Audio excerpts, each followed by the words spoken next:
Christmas Miracle of Jonathan Toomey by Susan Wojciechowski.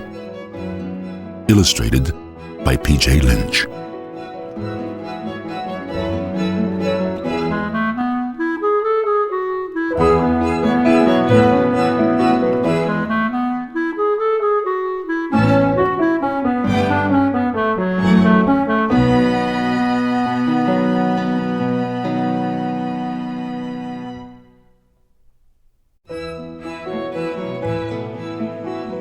The village children called him Mr. Gloomy, but in fact his name was Toomey, Mr. Jonathan Toomey. And though it's not kind to call people names, this one fit quite well, for Jonathan Toomey seldom smiled and never laughed. He went about mumbling and grumbling, muttering and sputtering, grumping and griping. He complained that the church bells rang too often, that the birds sang too shrilly, that the children played too loudly.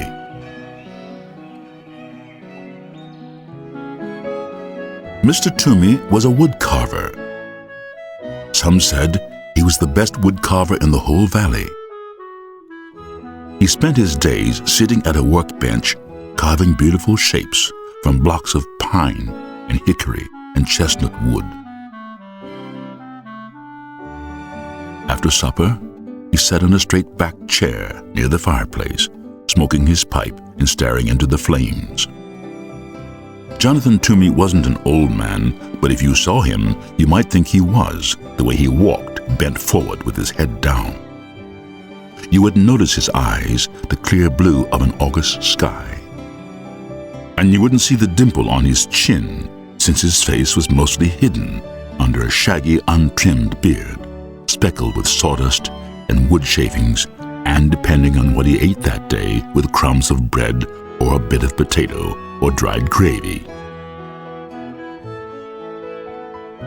The village people didn't know it, but there was a reason for his gloom, a reason for his grumbling, a reason why he walked hunched over, as if carrying a great weight on his shoulders. Some years earlier, when Jonathan Toomey was young and full of life and full of love, his wife and baby had become very sick.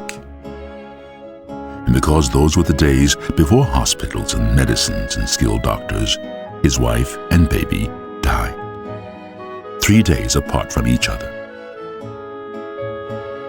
So Jonathan Toomey had packed his belongings into a wagon and traveled till his tears stopped.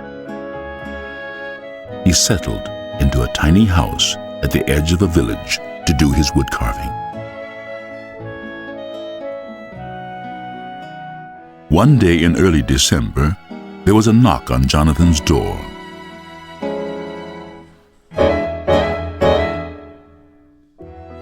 Mumbling and grumbling, he went to answer it. There stood a woman and a young boy. "I'm the widow McDowell. I'm new in your village. This is my son Thomas," the woman said. "I'm 7, and I know how to whistle," said Thomas. "Whistling is pish-posh," said the woodcarver gruffly. "I need something carved," said the woman, and she told Jonathan about a very special set of Christmas figures her grandfather had carved for her when she was a girl. "After I moved here, I discovered that they were lost," she explained. "I had hoped that by some miracle I would find them again, but it hasn't happened." "There are no such things as miracles," the woodcarver told her. "Now, would you describe the figures for me?" "There were sheep," she told him. "2 of them, with curly wool," added Thomas. "Yes, 2, said the widow. "And a cow, an angel, Mary, Joseph, the baby Jesus, and the wise men, 3 of them," added Thomas. "Will you take the job?" asked the widow McDowell. "I will." "I'm grateful. How soon can you have them ready?" "They will be ready when they are ready," he said. "But I must have them by Christmas. They mean very much to me. I can't remember a Christmas without them." "Christmas is pish-posh," said Jonathan gruffly, and he shut the door.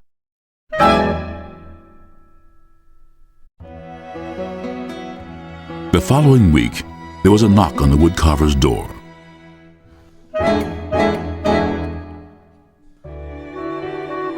Muttering and sputtering, he went to answer it. There stood the widow McDowell and Thomas.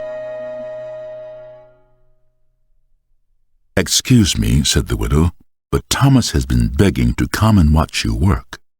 He says he wants to be a woodcarver when he grows up and would like to watch you, since you are the best in the valley."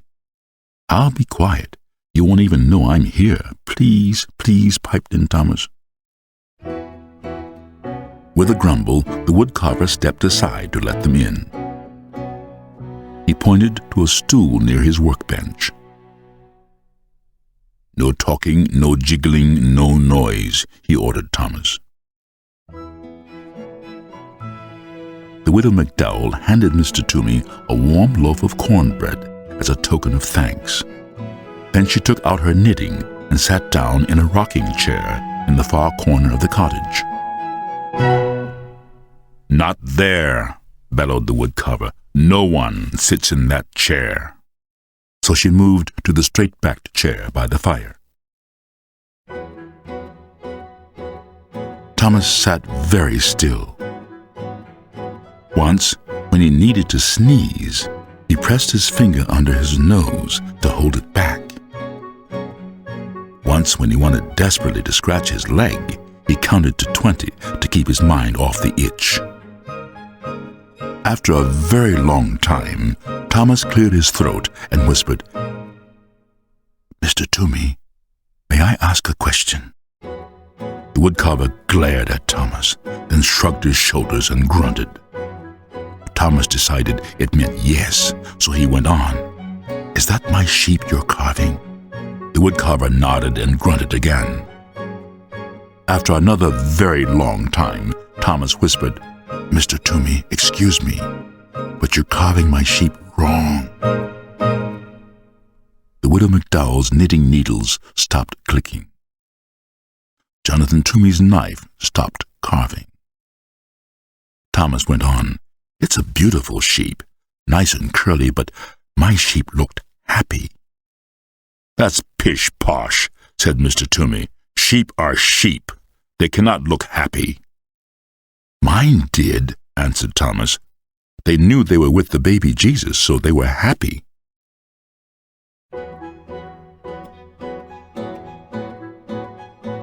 After that, Thomas was quiet for the rest of the afternoon. When the church bells chimed 6 o'clock, Mr. Toomey grumbled under his breath about the awful noise. The widow McDowell said it was time to leave.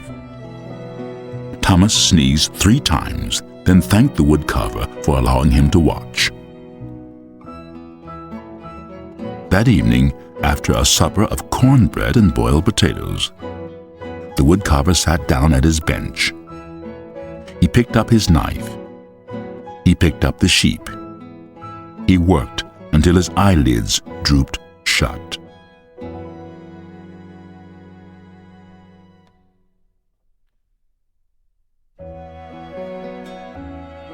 A few days later, there was a knock on the woodcarver's door.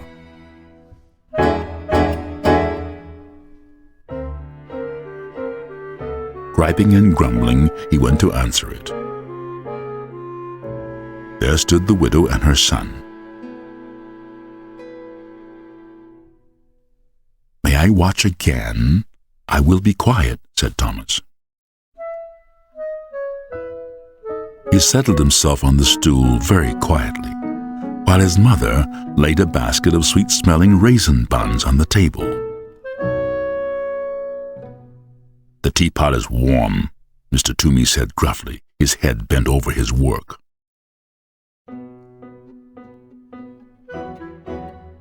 While Mr. Toomey carved, the widow McDowell poured tea.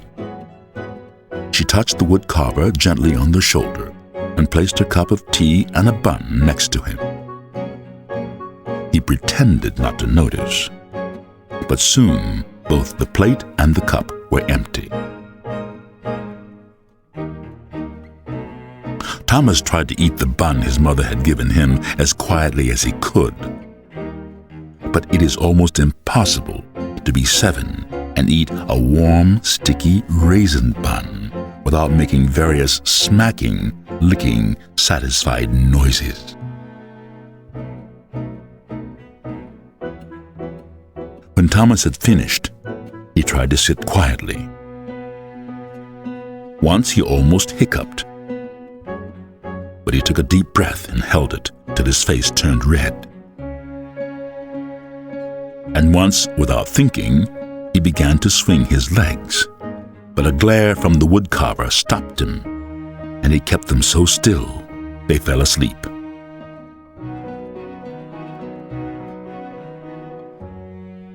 After a very long time, Thomas whispered, "Mr. Toomey, excuse me. May I ask a question?" Grunt. "Is that my cow you're carving?" Nod and grunt. Another very long time went by. Then Thomas cleared his throat and said, "Mr. Toomey, excuse me, but I must tell you something. That is a beautiful cow, the most beautiful cow I've ever seen, but it's not right."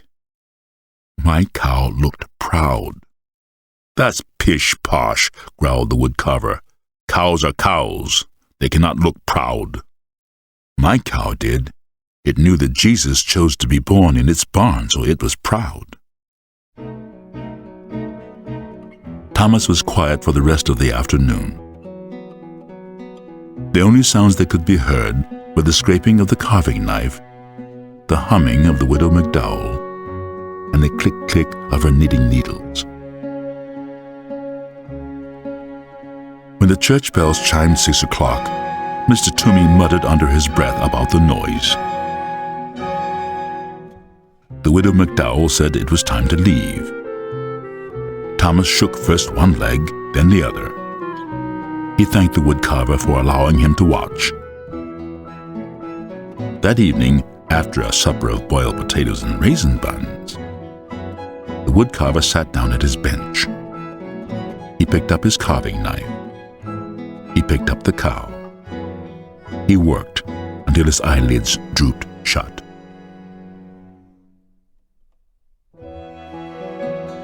A few days later, there was a knock on the woodcarver's door.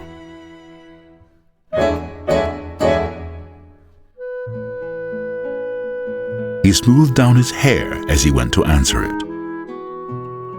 At the door were the widow and her son. "May I watch again?" asked Thomas. As Mrs. McDowell warmed the tea and put a plate of fresh molasses cookies on the workbench, Thomas watched the woodcarver work on the figure of an angel. After a very long time, Thomas spoke. "Mr. Toomey, excuse me, is that my angel you're carving?" "Yes. And would you do me the favor of telling me exactly what I'm doing wrong?" "Well, my angel looked like one of God's most important angels because it was sent to baby Jesus." "And just how does one make an angel look important?" asked the woodcarver. "You'll be able to do it," said Thomas. "You are the best woodcarver in the valley." After another very long time, Thomas spoke. "Mr. Toomey, excuse me, may I ask a question?" "Do you ever stop talking?" asked the woodcarver. "My mother says I don't. She says I could learn about the virtue of silence from you." Under his beard, the woodcarver's face turned pink. The widow McDowell's face turned as red as the scarf she was knitting. "Well, speak up. What is your question?" "Would you please teach me to carve?" "I'm a very busy man," grumbled the woodcarver. But he put down the important angel. "You will carve a bird." "A robin, I hope," said Thomas. "I like robins." With a piece of charcoal, the woodcarver sketched a robin on a piece of brown paper. He handed Thomas a small block of pine and a knife. He showed him how to lop the corners from the block and slowly smooth the edges of the wood into curves. Thomas copied the woodcarver's strokes, head bent, tongue working from side to side of his lower lip as he concentrated. When the church bells chimed 6 o'clock, Jonathan Toomey was holding Thomas's hand in his, guiding the knife along the edge of a wing. He didn't hear them ringing. The widow McDowell said it was time to leave. Thomas brushed wood shavings from his shirt. Then he reached out and brushed 2 especially large pieces of wood shaving from Jonathan Toomey's beard. He thanked the woodcarver for teaching him how to carve. Later, after a supper of boiled potatoes and molasses cookies, Jonathan Toomey went to his workbench. He thought for a long time. He sketched drawing after drawing. Finally, he picked up his carving knife. He picked up the angel. He carved until his eyelids drooped shut.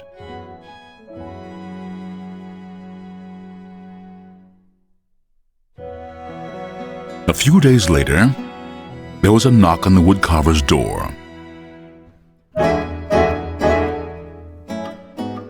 Mr. Toomey jumped up to answer it. There stood the widow McDowell, with a bouquet of pine boughs and holly sprigs dotted with berries, and there stood Thomas, clutching his partly carved robin. While Thomas and Mr. Toomey carved, Mrs. McDowell put the bouquet in a jar of water. She scrubbed Mr. Toomey's kitchen table and set the jar in the center on a pretty cloth embroidered with lilies of the valley and daisies, which she found in a drawer below the cupboard.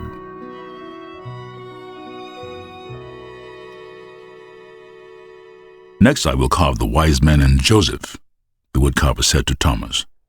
Perhaps before I begin you will tell me about all the mistakes I am going to make. Well, said Thomas, my wise men were wearing their most wonderful robes because they were going to visit Jesus, and my Joseph was leaning over baby Jesus like he was protecting him. He looked very serious. It wasn't until the church bells had chimed and the widow and her son were preparing to go that Mr. Toomey saw the jar of pine boughs and the scrubbed table and the cloth embroidered with lilies of the valley and daisies. I found the cloth in a drawer. I thought it would look pretty on the table, the widow McDowell said, smiling. Never open that drawer, the woodcarver said harshly. When the two had left, Jonathan put the cloth away. That evening, after a supper of boiled potatoes, the woodcarver worked on Joseph and the wise men until his eyelids drooped shut.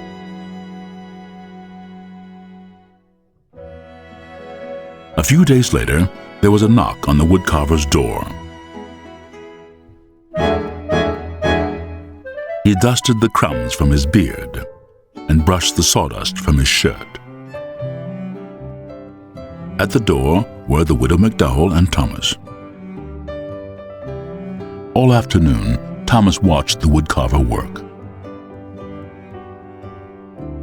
When it was time to leave, Jonathan said to Thomas, I am about to begin the last 2 figures, Mary and the baby. Can you tell me how your figures looked? They were the most special of all, said Thomas. Jesus was smiling and reaching up to his mother, and Mary looked like she loved him very much. Thank you, Thomas, said the woodcarver. Tomorrow is Christmas. Is there any chance the figures will be ready? The widow McDowell asked. They will be ready when they are ready. I understand, said the widow, and she handed Jonathan 2 packages. Merry Christmas, she said. Jonathan folded his arms across his chest. I want no presents, he said harshly. That is exactly why we're giving them, answered the widow. She put them down on the table and left. Jonathan sat down at the table. Slowly, he opened the first package. Inside was a red scarf, hand-knit, warm and bright. He tied the scarf around his neck. The other package held a robin crudely carved of pine. A smile twitched at the corners of Jonathan's mouth as he ran his fingers over the lopsided wings. He dusted the fireplace mantel with his sleeve and placed the robin exactly in the center so he could look at it from his chair.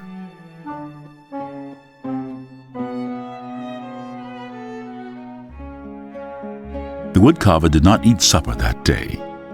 Instead, he began to sketch the final figures, Mary and Jesus.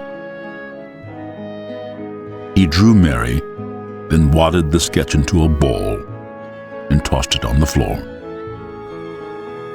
He drew the baby, wadded the sketch into a ball and tossed it with the first. He sketched again. Once more, he crumpled the paper. Soon there was a small mountain of crumpled papers at his feet. He picked up a block of wood and tried to carve, but his knife would not do what he wanted it to do.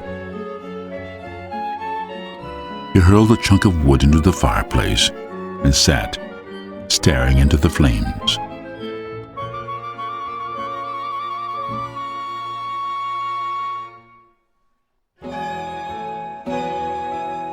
When he heard the church bells announcing the midnight Christmas service, he got up. Slowly, he opened the drawer beneath the cupboard, the drawer he had told the widow never to open.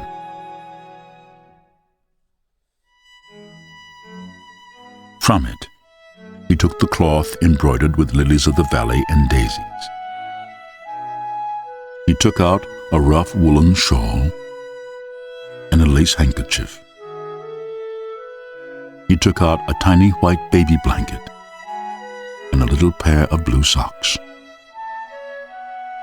He placed each piece gently on the floor. From the bottom of the drawer, he lifted out a picture frame beautifully carved of deep brown chestnut wood. In the frame was a charcoal sketch of a woman sitting in a rocking chair, holding a baby. The baby's arms were reaching up, touching the woman's face.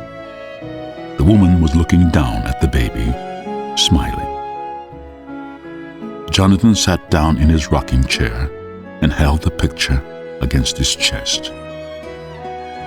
He rocked slowly, his eyes closed. 2 tears trailed into his beard.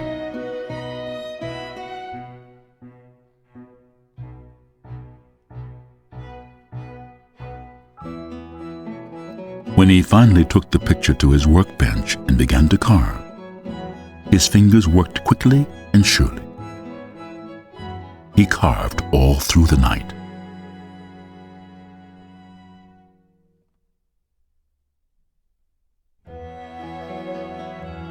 The next day, there was a knock on the widow McDowell's door.